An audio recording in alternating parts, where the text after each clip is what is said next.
Alors, cette année, il était décidé donc d'inclure dans le programme des élèves un atelier dédié aux enjeux de réputation. D'accord. Il s'agit de présenter aux élèves justement tout ce qu'une entreprise doit mettre en œuvre pour préserver son image, en tout cas avant une crise, l'entretenir, et surtout en quelle mesure elle peut la conforter pendant la crise et après la crise.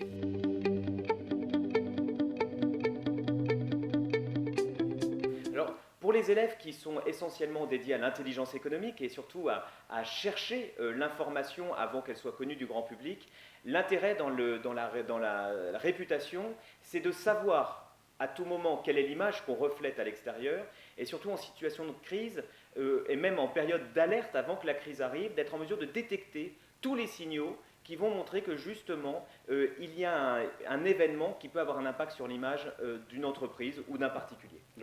De la prévention essentiellement, on va dire. Exactement. Il faut veiller. Il faut savoir ce qu'on dit sur soi. Il faut savoir ce qu'on dit sur les produits qu'on vend, ce qu'on dit sur l'entreprise.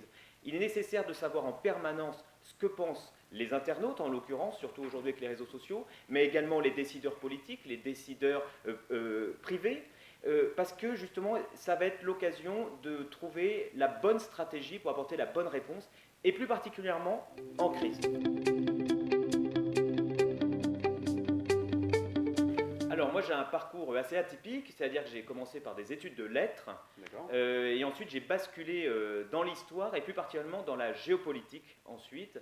J'ai rejoint ensuite la Marine nationale comme officier sous contrat pendant une dizaine d'années où j'ai eu l'occasion justement d'encadrer une équipe de veille sur les enjeux maritimes et ensuite j'ai rejoint le cabinet du chef d'état-major des armées pour la communication de crise sur les opérations extérieures.